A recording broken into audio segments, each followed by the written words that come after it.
27 février 1943. 22h30, plateau du Hardangervidda, Norvège. La température était de moins 27 degrés Celsius. Le vent balayait le plateau en rafales qui faisait de rester debout un acte de volonté consciente. Dans l'obscurité, 11 hommes avançaient à ski sur un paysage qui n'offrait rien. Ni abri, ni chaleur, ni repère qu'un œil non exercé aurait pu identifier dans l'uniformité blanche de l'hiver arctique. Ils se dirigeaient vers une falaise. En contrebas, 300 mètres plus bas dans l'air gelé, coulait la rivière Mona. Au-delà de la rivière, construite à même la paroi rocheuse du côté opposé du ravin, se dressait la centrale hydroélectrique de Vemork, l'installation industrielle la plus lourdement gardée d'Europe occupée. Un lieu où le Reich allemand produisait la seule substance que ses scientifiques nucléaires avaient jugée essentielle à la construction d'un réacteur fonctionnel. Les 11 hommes n'étaient pas des soldats au sens conventionnel du terme. Ils étaient norvégiens, ce qui signifiait qu'ils étaient les sujets d'un pays occupé, des hommes sans armée, sans gouvernement, sans État fonctionnel, des hommes dont le pays avait été envahi en 62 jours 3 ans plus tôt, et dont la meilleure option pour riposter était précisément celle-ci. Des skis dans l'obscurité, des explosifs dans un sac à dos, et une cible que l'appareil de sécurité allemand avait jugée imprenable. On leur avait dit, dans le langage soigné des briefings du renseignement britannique, que ce qu'ils s'apprêtaient à tenter n'avait jamais été exécuté avec succès contre une installation comparable.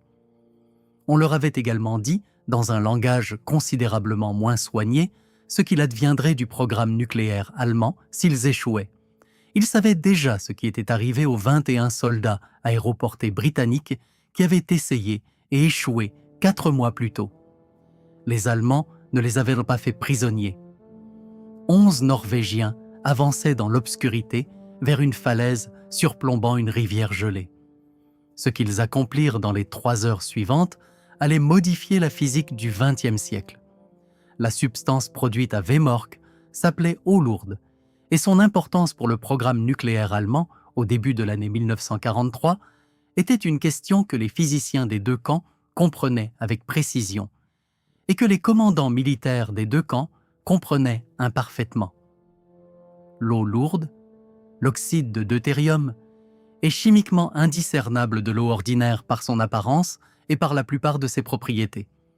Elle est plus lourde, ses molécules contenant un isotope plus lourd de l'hydrogène, et cette masse supplémentaire lui confère une propriété que les physiciens nucléaires de la fin des années 1930 avaient identifiée comme critique pour une approche particulière de la construction d'un réacteur nucléaire. Dans un réacteur à fission, les neutrons libérés par la scission des atomes d'uranium doivent être ralentis, modérés, avant de pouvoir déclencher de manière fiable de nouvelles scissions dans les atomes adjacents et maintenir une réaction en chaîne. Plusieurs substances peuvent modérer les neutrons. Le graphite en est une, l'eau lourde en est une autre, et selon le jugement de Werner Heisenberg, le physicien lauréat du prix Nobel qui dirigeait le programme nucléaire allemand, elle constituait l'option la plus fiable. Le programme d'Heisenberg était en cours depuis 1939, lorsque la découverte de la fission nucléaire par Otto Hahn et Fritz Strassmann à Berlin avait ouvert la possibilité théorique d'une arme d'une puissance destructrice sans précédent. En 1942, l'équipe d'Heisenberg avait démontré qu'une réaction en chaîne auto-entretenue était théoriquement réalisable avec les matériaux dont ils disposaient. Ce dont ils avaient besoin, en quantité qui dépassait de loin tout ce qu'ils avaient jusqu'alors accumulé, c'était de l'eau lourde. Et la seule installation au monde capable de produire de l'eau lourde dans les quantités requises par Heisenberg était Vemork. La centrale de Vemork avait été construite par la société Norsk Hydro en 1934 pour produire de l'ammoniac destiné aux engrais en utilisant la prodigieuse énergie hydroélectrique générée par les chutes d'eau au-dessus du réservoir de Møsvatn.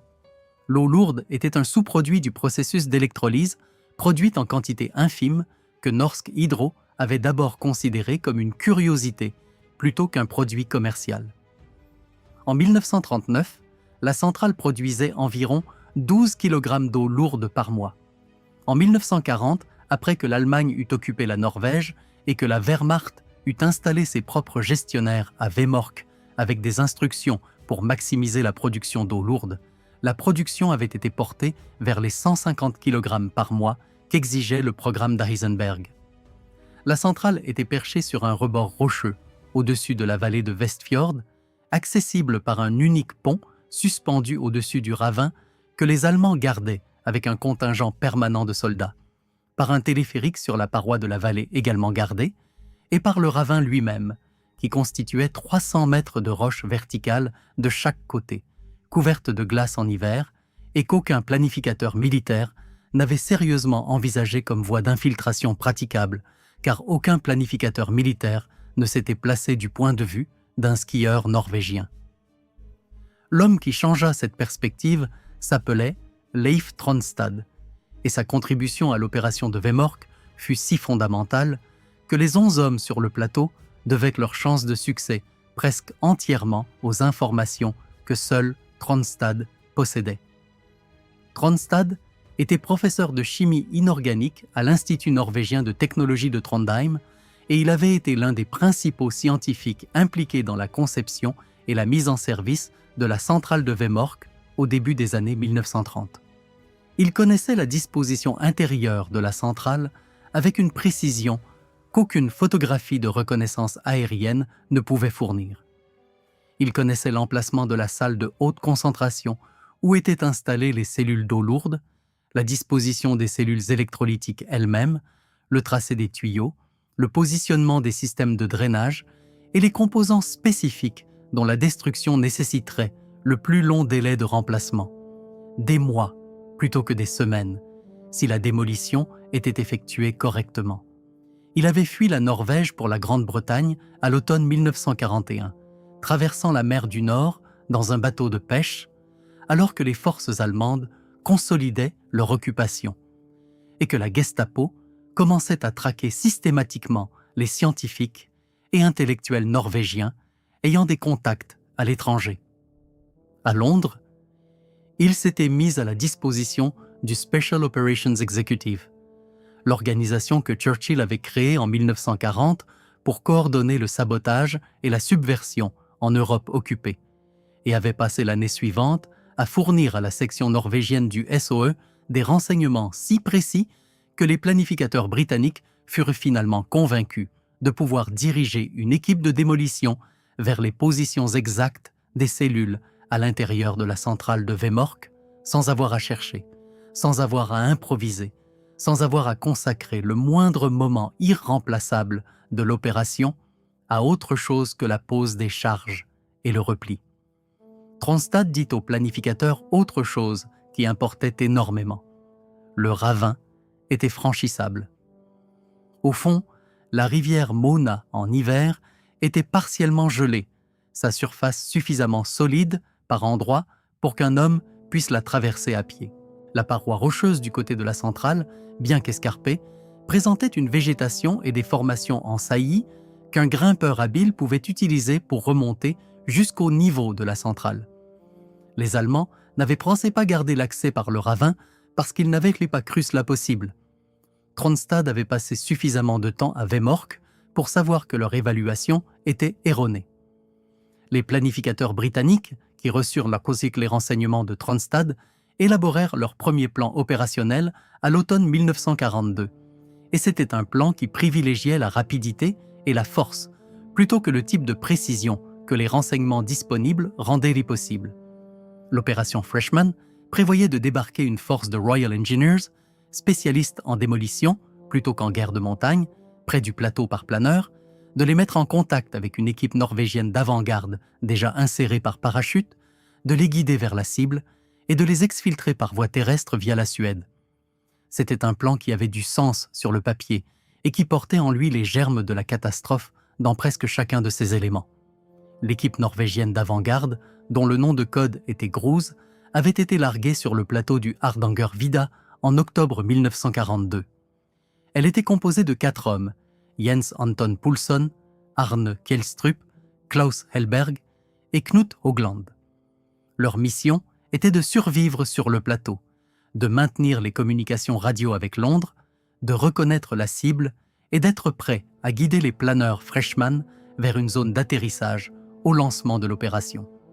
Ils avaient reçu une formation en Grande-Bretagne et avaient été informés que les planeurs arriveraient dans les semaines à venir. Ils attendraient des mois. Le Hardangervidda, durant l'hiver 1942, était l'un des environnements les plus rudes d'Europe occupée. Les 4 hommes vivaient dans une série de huttes de chasse abandonnées, chassant le renne pour se nourrir lorsque leurs vivres furent épuisés, se déplaçant lorsque des patrouilles allemandes s'approchaient, maintenant les horaires radio avec Londres, grâce à un équipement que le froid désactivait fréquemment et qui nécessitait une intervention manuelle constante pour rester opérationnels. Ils avaient reçu suffisamment de nourriture pour environ 2 mois. Ils survécurent pendant 4. La volonté de demeurer, de continuer à attendre dans des conditions qui auraient mis fin à la plupart des opérations par simple attrition, n'était pas abordée dans leurs ordres opérationnels, car aucun ordre opérationnel ne peut spécifier le type d'engagement dont fit preuve l'équipe Grouse. C'était une qualité personnelle que les 4 hommes avaient emportée avec eux sur le plateau et qu'ils conservèrent intacte pendant 4 mois de froid, de faim et d'isolement qu'aucun entraînement n'avait pleinement reproduit. L'opération Freshman fut lancée dans la nuit du 19 novembre 1942. 2 bombardiers Halifax, chacun remorquant un planeur Horsa, transportant 17 Royal Engineers avec leur matériel de démolition, décollèrent de l'aérodrome de Skitton en Écosse. Le concept opérationnel exigeait que les bombardiers trouvent la zone d'atterrissage sur le plateau du Hardangervidda grâce à une balise radio émise par l'équipe Grouse. Larguent les planeurs à une position depuis laquelle les ingénieurs pourraient atterrir et marcher jusqu'au point de liaison, puis rentrer en Écosse. Ce qui se passa à la place démontra avec une brutalité redoutable l'écart entre la planification opérationnelle et la réalité opérationnelle dans les conditions hivernales norvégiennes. La couverture nuageuse au-dessus du plateau était plus dense que prévu. Le système de navigation radio Rebecca Eureka, censé guider les bombardiers vers la balise Grouse, tomba en panne sur un appareil et donna des lectures peu fiables sur l'autre. Un câble de remorquage se rompit. Le premier planeur s'écrasa sur une montagne dans la région du Lysefjord. Le deuxième appareil et son planeur tentèrent de rentrer en Écosse, se désorientèrent dans les nuages et s'écrasèrent également, le planeur tombant près d'Egersund, sur la côte sud-ouest de la Norvège, loin de la zone d'atterrissage prévue. Sur les 41 hommes impliqués dans l'opération Freshman, 17 périrent dans les crashs. Les survivants, blessés et dispersés sur un terrain qu'ils ne connaissaient pas, furent capturés par les forces allemandes en quelques heures. Hitler avait émis une directive en octobre 1942, le Kommando Befehl, ordonnant que les commandos alliés capturés derrière les lignes allemandes soient exécutés plutôt que traités comme prisonniers de guerre. Les survivants de Freshman furent interrogés par la Gestapo puis exécutés. Leurs corps furent éliminés par les services de sécurité allemands. La centrale de Vemork était intacte. Les Allemands, qui s'avèrent désormais que les Alliés étaient conscients de l'importance de la centrale et disposés à mener des opérations contre elle, renforcèrent la garnison, ajoutèrent des systèmes d'éclairage et d'alarme supplémentaires et pendant une période placèrent le pont suspendu sous une garde si lourde qu'une approche frontale devint encore plus clairement impossible qu'elle ne l'avait été auparavant. Londres reçut le compte-rendu de l'échec de Freshman et en tira simultanément 2 conclusions. La première était qu'un assaut par planeur, utilisant des soldats peu familiers du terrain norvégien, ne fonctionnerait pas, quelle que soit la minutie avec laquelle l'approche était planifiée. La seconde était que l'opération devait être retentée, car les renseignements sur les progrès allemands concernant le réacteur nucléaire ne s'étaient pas améliorés. La section norvégienne du SOE proposa une alternative plus simple dans sa conception et plus exigeante dans son exécution. Une équipe de soldats norvégiens entraînés en Grande-Bretagne, tous expérimentés en guerre de montagne et hivernale, parachutés directement sur le plateau, mis en contact avec l'équipe Grouse survivante et chargés de pénétrer dans la centrale de Vemork par la voie du ravin qu'avait identifié Tronstad et que les planificateurs de Freshman avaient envisagé et écartés au profit d'une approche plus directe mais plus lourdement défendue. La nouvelle opération s'appelait Gunnerside. Son commandant était Joachim Rönnberg, qui avait 23 ans, s'était échappé de Norvège via la Suède en 1941, avait été formé par le SOE dans une série d'établissements en Écosse et en Angleterre, et possédait la combinaison spécifique de capacités physiques, de compétences techniques et de tempérament de commandement que les évaluateurs du SOE avaient en jugé nécessaires à l'opération. Les 5 hommes que Rönnberg choisit pour l'accompagner furent sélectionnés de la même manière, chacun apportant quelque chose de précis. Birger Strömsheim, le plus proche collaborateur de Rönnberg dans la planification de la démolition, Fredrik Kaiser, Kasper Idland, Hans Storhaug et Halvar Engja.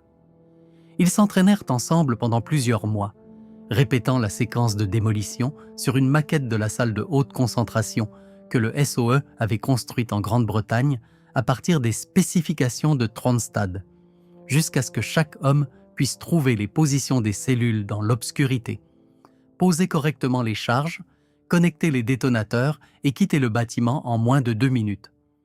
L'équipe Gunnerside sauta au-dessus du Hardangervidda dans la nuit du 16 février 1943. Le saut lui-même fut réussi, ce qui, compte tenu du précédent Freshman et des conditions sur le plateau, représentait une forme de progrès. Le problème était que les vents les avaient reportés à plusieurs kilomètres de la zone d'atterrissage prévue et une tempête s'installa immédiatement après le saut, rendant le déplacement sur le plateau quasi impossible pendant 2 jours. Lorsque la tempête se dissipa, Rönnberg et ses 5 hommes étaient vivants.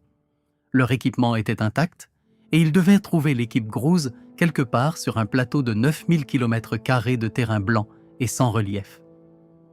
Ils les trouvèrent le 22 février, 4 jours après l'atterrissage, lorsque Helberg de l'équipe Grouse croisa les hommes de Gunnerside qui progressaient le long d'une vallée et les reconnut à leur équipement d'origine britannique. Les retrouvailles furent, selon les témoignages des 2 équipes, un moment d'une intense émotion que les hommes eux-mêmes décrivirent par la suite dans des termes caractéristiquement sobres. Poulson et ses 3 compagnons étaient bons sur le plateau depuis 4 mois. Ils étaient amaigris et physiquement épuisés, mais mentalement intacts et opérationnellement prêts, ce qui était la qualité qui importait.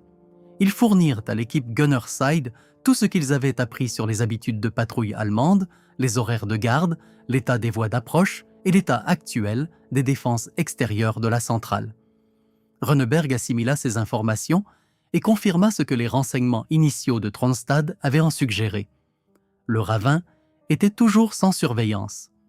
L'approche que les Allemands jugeaient impossible demeurait la meilleure option disponible. L'opération était initialement prévue pour le 23 février et fut reportée en raison du mauvais temps. Elle fut lancée dans la nuit du 27 février.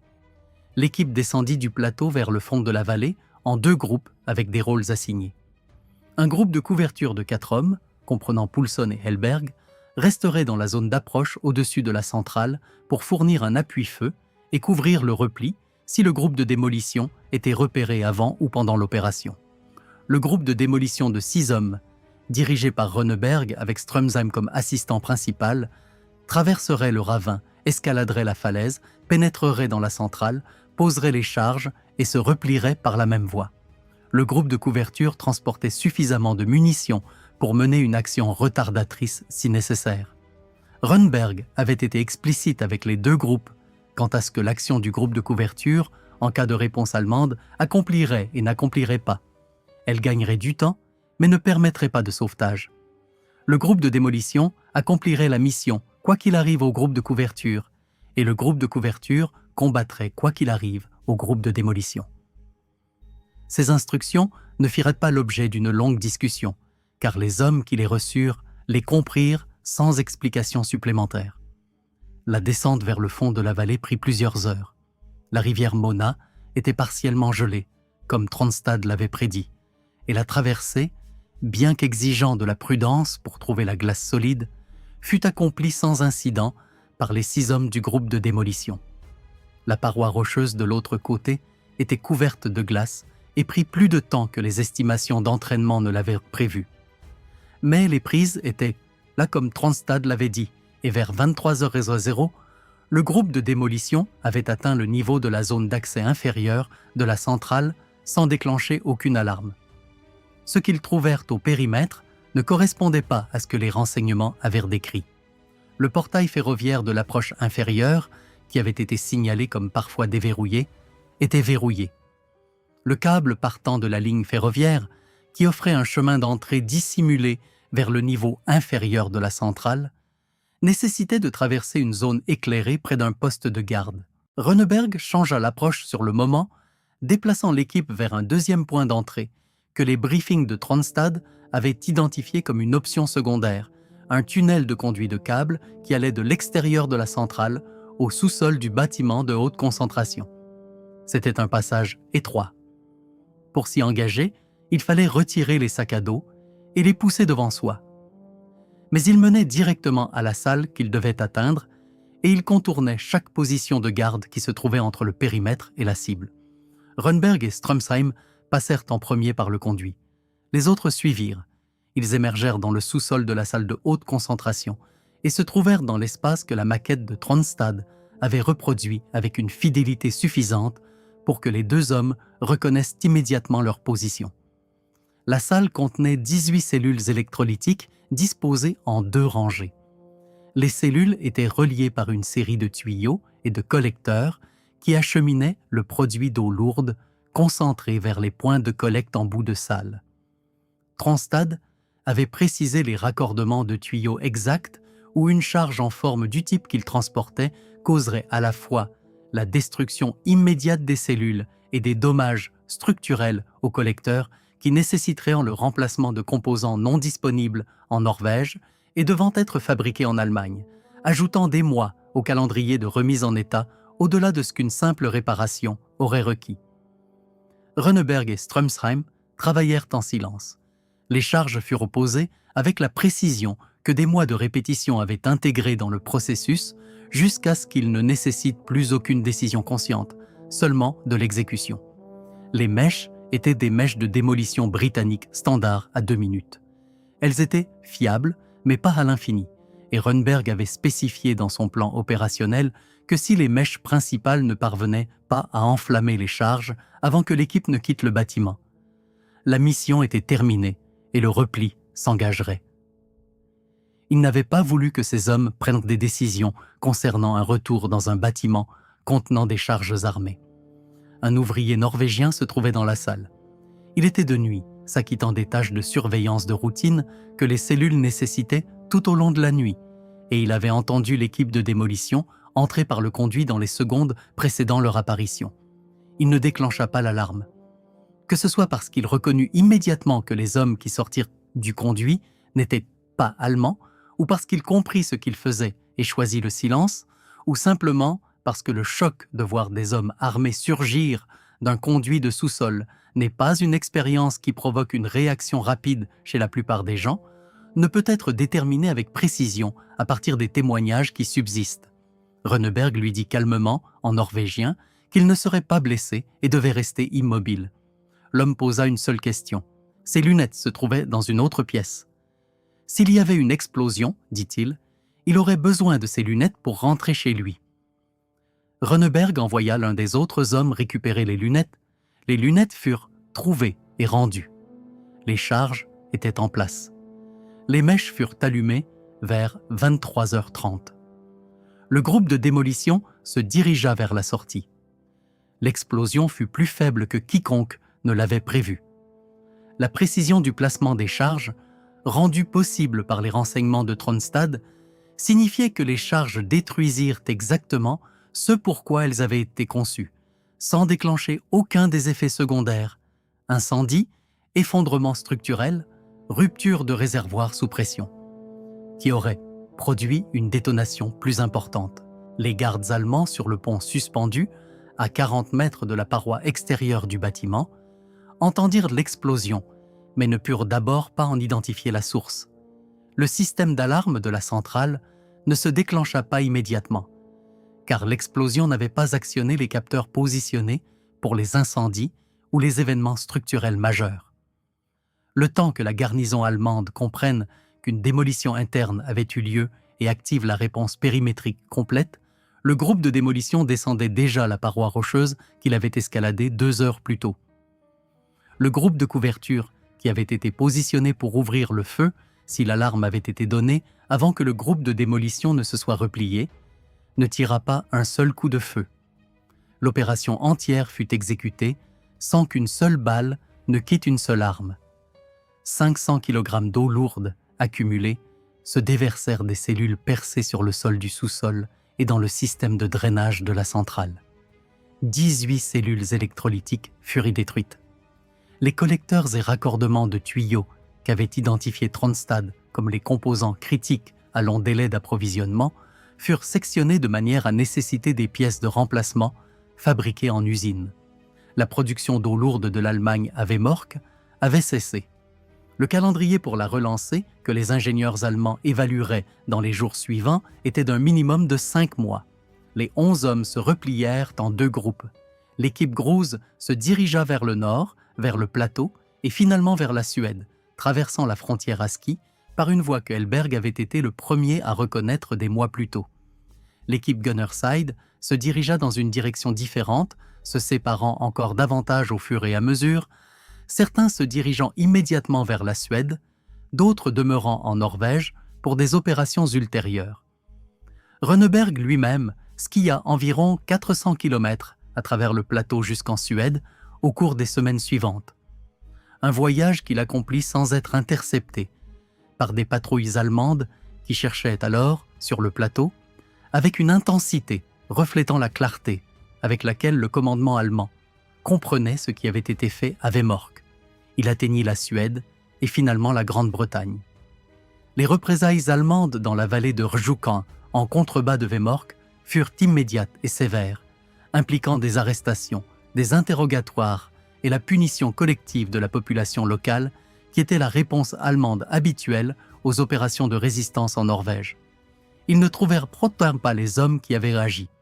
Les hommes qui avaient agi étaient déjà partis, sur un plateau que les forces de sécurité allemandes ne pouvaient pas fouiller efficacement en conditions hivernales, en direction d'une frontière qui, une fois franchie, les mettait hors de portée des Allemands. L'évaluation des dégâts que les ingénieurs allemands produisirent dans les jours suivant l'attaque confirma ce que Rønneberg et Tronstad avaient planifié. Les 18 cellules étaient détruites. Les composants critiques des collecteurs n'étaient pas réparables avec les matériaux disponibles en Norvège. Les pièces de remplacement devraient être fabriquées en Allemagne et transportées vers le nord, un processus que le système d'approvisionnement allemand en Norvège occupé, déjà mis à rude épreuve par les exigences de la garnison, ne pouvait pas accomplir en quelques semaines. L'estimation d'ingénierie allemande la plus optimiste pour rétablir la production était de 5 mois. La restauration effective, que les Allemands poursuivirent avec une urgence considérable compte tenu de ce qu'ils comprenaient exiger le programme d'eau lourde, prit environ ce temps. Au moment où Vemork produisait à nouveau de l'eau lourde en quantité significative à la fin de 1943, les services de renseignement alliés avaient acquis suffisamment d'informations sur l'état réel du programme nucléaire allemand pour se faire une image plus complète de ce qu'avait et n'avait pas accompli l'équipe d'Heisenberg. Le tableau était complexe. Werner Heisenberg était, selon l'évaluation de presque tous les physiciens qui avaient travaillé avec lui avant la guerre, un scientifique d'une capacité exceptionnelle. Il avait remporté le prix Nobel de physique en 1932 pour des travaux fondamentaux en mécanique quantique qui demeuraient parmi les contributions théoriques les plus importantes du siècle. Sa direction du programme nucléaire allemand à partir de 1939 avait été énergique et ingénieuse dans les limites que l'économie de guerre allemande et les particularités idéologiques de la relation du Troisième Reich avec la physique théorique lui imposaient. Mais Heisenberg avait commis une erreur de calcul d'une importance fondamentale qui ne serait définitivement identifiée qu'après la guerre, lorsque des scientifiques américains et britanniques examinèrent le dossier complet du programme allemand lors de la mission Alsos. Heisenberg avait significativement surestimé la quantité de matière fissile nécessaire pour produire une explosion nucléaire. Son estimation de la masse critique d'uranium-235 nécessaire pour une bombe était substantiellement supérieur au chiffre correct, ce qui signifiait que l'évaluation de son programme quant au temps nécessaire pour accumuler suffisamment de matière enrichie en armes était également trop pessimiste, mais signifiait aussi que les Allemands n'étaient pas, dans les années critiques de 1942 et 1943, aussi proches d'une arme fonctionnelle que les services de renseignement alliés le craignaient. La question de savoir si le sabotage de Vemork fut décisif pour empêcher une arme nucléaire allemande est par conséquent plus complexe que le récit de 11 hommes arrêtant la bombe d'Hitler ne le suggère. L'Allemagne n'aurait peut-être pas pu construire la bombe quoi qu'il se fût passé à Vemork, parce que l'erreur conceptuelle dans le calcul de la masse critique d'Heisenberg aurait produit des résultats incorrects à partir de tout matériau que le programme d'eau lourde aurait finalement permis d'obtenir. Les planificateurs alliés qui ordonnèrent l'Opération l'opération de Vemork, ne savaient pas cela. Ils savaient ce que le programme d'Heisenberg exigeait selon les renseignements dont il disposait, et ces renseignements étaient exacts dans ce qu'il décrivait, même si le programme lui-même progressait sur des hypothèses erronées. La décision d'agir contre Vemork était rationnelle au regard de ce qui était connu, et la possibilité que le programme allemand aurait échoué de lui-même ne diminue pas l'importance des hommes qui le perturbèrent. La réponse allemande au sabotage de Gunnerside s'étendit au-delà de la recherche immédiate des auteurs. Ayant compris que Vemork était une cible que les forces d'opération spéciales alliées frapperaient à nouveau si l'occasion se présentait, l'administration d'occupation allemande prit au début de 1943 la décision de transférer les stocks d'eau lourde restants et les composants de production les plus critiques de Vemork vers l'Allemagne, où ils seraient hors de portée de la résistance norvégienne ou des opérations spéciales britanniques. Cette décision, qui était stratégiquement judicieuse au regard de ce qui s'était passé, nécessitait de transporter l'eau lourde par rail depuis la vallée de Rjukan jusqu'à la côte, puis par bateau vers l'Allemagne. L'itinéraire comportait une section du trajet qui traversait un plan d'eau par ferry, le lac Tin, que la ligne ferroviaire franchissait à un point où aucun pont n'existait et où le ferry SF Hydro était le seul moyen de transit praticable. Knut Hauklid, l'un des 4 hommes qui avaient repassé 4 mois sur le Hardangervidda avec l'équipe Gruze et qui était resté en Norvège après l'opération Gunnerside pour des travaux de résistance ultérieurs, reçut de Londres l'ordre d'empêcher le chargement d'eau lourde d'atteindre l'Allemagne. Les options étaient limitées. Attaquer la ligne ferroviaire retarderait, mais n'empêcherait pas le transit. Attaquer le train détruirait la cargaison, mais au prix de représailles allemandes sur la population civile norvégienne que Londres jugeait inacceptablement élevée.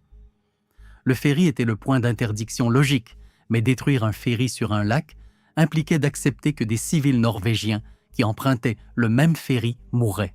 Haukelid le comprit. L'ordre fut donné et il accepta la mission. Dans la nuit du 19 au 20 février 1944, Haukelid et 2 associés montèrent à bord du SF Hydro au terminal ferry de Melle, alors que le navire était amarré pour la nuit, atteignirent le compartiment de la cale par un passage étroit et placèrent une bombe à retardement construite à partir de 8 kg 600 g de plastique explosif, d'un mécanisme d'horlogerie et d'un ensemble de détonations qu'Haukelid avait conçu pour se déclencher alors que le ferry traverserait la partie la plus profonde du lac Tin. La charge fut réglée et les 3 hommes partirent avant l'aube. Le SF Hydro appareilla selon l'horaire prévu le matin du 20 février. À 10h45, alors qu'il traversait la section d'eau profonde du lac, la charge se déclencha. Le ferry coula en 4 minutes. Les barils d'eau lourde dans les wagons de chemin de fer à bord du ferry allèrent au fond du lac Tin, qui atteint à cet endroit une profondeur de plus de 400 mètres. Sur les 53 personnes à bord du ferry, 14 civils norvégiens et 4 soldats allemands furent tués. C'était le prix que Londres avait accepté en donnant l'ordre et qu'Haukelid avait accepté en posant la bombe, un prix auquel ni lui ni les civils qui moururent ne pouvaient être dits avoir consenti en aucun sens significatif. L'eau lourde est toujours au fond du lac Tin. Des plongées effectuées dans les dernières décennies ont confirmé la présence des barils sur le fond du lac. Le programme nucléaire allemand ne récupéra jamais ni le matériau, ni l'élan que la combinaison de Gunnerside et du naufrage de l'Hydro lui avait retiré. Joachim Rönnberg vécut jusqu'en 2018. Il mourut à Ålesund, la ville côtière de l'ouest de la Norvège où il était né et où il revint après la guerre à l'âge de 99 ans. Il travailla pendant des décennies comme journaliste et présentateur pour la Société norvégienne de radiodiffusion, une carrière dont la principale exigence professionnelle était l'usage précis du langage, ce qui semblait approprié pour un homme qui avait passé les mois les plus décisifs de sa vie à communiquer avec Londres en messages radio chiffrés d'une brièveté maximale. Lorsque des journalistes et des historiens interrogèrent Rönnberg sur l'opération dans les années qui suivirent la guerre, il donna des réponses qui étaient trop cohérentes dans leur refus du cadre héroïque que les interlocuteurs apportaient typiquement avec eux. Lui et ses hommes avaient été bien entraînés, disait-il. Ils avaient de bons renseignements. Le ravin n'était pas aussi difficile qu'il en avait l'air. L'horaire de garde allemand présentait des lacunes qu'ils avaient pu exploiter. Il était quelque peu réticent à la caractérisation de l'opération de Vemork comme le coup décisif porté au programme nucléaire allemand, non parce qu'il pensait que l'opération avait été sans importance, mais parce qu'il était un homme précis qui avait suffisamment lu le débat historique pour savoir que le contrefactuel était genuinement incertain. Ce qu'il pouvait affirmer sans réserve, c'est qu'ils étaient allés à Vemork, parce que cela devait être fait, et qu'ils l'avaient fait aussi bien que cela pouvait être fait. Au-delà, il était généralement prêt à laisser le dossier parler de lui-même. Le dossier est, à tout point de vue raisonnable, suffisant. Knut Haukelid survécut à la guerre et écrivit un mémoire, Skisse contre l'atome, publié en 1954, qui demeure l'un des témoignages les plus directs des opérations de résistance norvégienne pendant l'occupation. Klaus Elberg, qui avait été l'éclaireur principal de l'équipe Grouse et dont la connaissance du terrain du plateau avait été essentielle à l'ensemble de la séquence d'opérations, fut capturé par les forces allemandes en mars 1943 lors d'une patrouille distincte, s'échappa de la garde allemande en sautant par la fenêtre d'un hôpital où il était soigné pour une jambe fracturée lors de la capture initiale, et traversa jusqu'en Suède avec la jambe cassée dans la neige. Cela est consigné comme un fait, non comme un embellissement, dans de nombreuses sources indépendantes. Fredrik Kaiser, Hans Storhaug, Kasper Idland et Alvard Henja, les 4 membres de l'équipe Gunnerside, dont les noms apparaissent moins fréquemment dans les récits de l'opération que ceux de Rönnberg et Haukelid, survécurent tous à la guerre. Jens Anton Poulsson, le chef de l'équipe Grouse qui était sur le plateau depuis octobre 1942, survécut également, poursuivit sa carrière militaire et atteignit le grade de colonel dans l'armée norvégienne. Arne Kjelstrup et Knut Hogland, les 2 autres membres de l'équipe Grouse, survécurent également. Sur les 11 hommes qui s'approchèrent de Vemork dans la nuit du 27 février 1943, chacun rentra chez lui. La centrale de Vemork se dresse toujours au-dessus de la vallée de Vestfjord. Elle fut mise hors service comme installation industrielle en 1971 et reconvertie en musée des travailleurs industriels norvégiens qui ouvrit en 1988 et abrite une exposition permanente sur le sabotage de l'eau lourde aux côtés de présentations sur l'histoire du mouvement ouvrier industriel norvégien et le développement hydroélectrique qui a façonné le XXe siècle du pays. Les visiteurs du musée peuvent se tenir dans la salle de haute concentration où Rönnberg et Strömsheim placèrent leurs charges, une salle qui a été restaurée dans une configuration approximant celle de 1943, avec les cellules électrolytiques reconstruites à des fins d'exposition. La fenêtre par laquelle l'équipe de démolition effectua sa sortie finale donne sur le ravin. Depuis celle-ci, le fond de la vallée où coule la rivière Mona 300 mètres plus bas est visible par temps clair, et la paroi rocheuse du côté de l'approche du ravin, qu'avait évalué Tronstad comme escaladable et que l'équipe escalada dans l'obscurité en février, peut être examinée avec l'attention tranquille que les visiteurs de musées sont autorisés à avoir et que les hommes qui en descendirent dans l'obscurité en hiver n'eurent pas. La résistance norvégienne plus large, dont les opérations de Vemork constituaient l'élément le plus reconnu sur le plan international, se maintint pendant 5 ans d'occupation à un prix qui ne fut pas réparti de manière égale dans la population. Les Norvégiens qui furent tués pendant l'occupation, dans des activités de résistance, lors de représailles, dans des déportations, représentaient un faible pourcentage d'une population nationale d'environ 3,5 millions de personnes. Mais dans un pays de cette taille, chaque perte était ressentie différemment que dans des nations plus grandes, dans des communautés où tout le monde connaissait les familles concernées, dans des vallées et des villages côtiers où l'absence des gens qui ne revinrent pas était un trait permanent du paysage. Les Juifs norvégiens qui furent déportés en 1942, transportés sur des navires norvégiens opérés par des marins norvégiens sous ordre allemand vers les camps d'extermination en Pologne, étaient au nombre d'environ 770 personnes. Sur ce nombre, moins de 40 survécurent.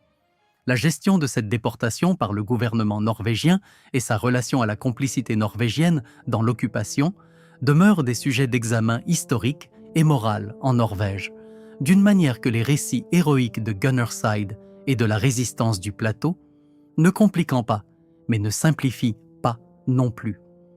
Le bilan de guerre d'un pays n'est pas une histoire unique.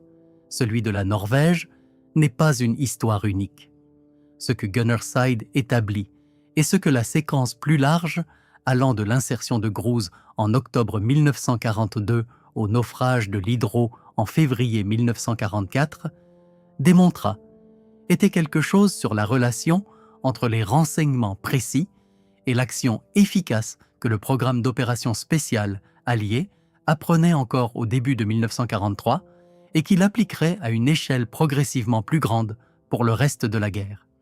L'échec de Freshman avait été un échec d'exécution dans des conditions où les renseignements disponibles étaient bons, mais les moyens employés étaient mauvais. Gunnerside réussit parce que les renseignements que Tronstad fournit furent traduits directement en précision opérationnelle. Non seulement où se trouvait la centrale et ce qu'elle produisait, mais quelles cellules, quels tuyaux, quelles connexions, quel chemin de drainage, quelle approche, quelle mèche, quelle charge, dans quel ordre, posé par qui, en combien de temps.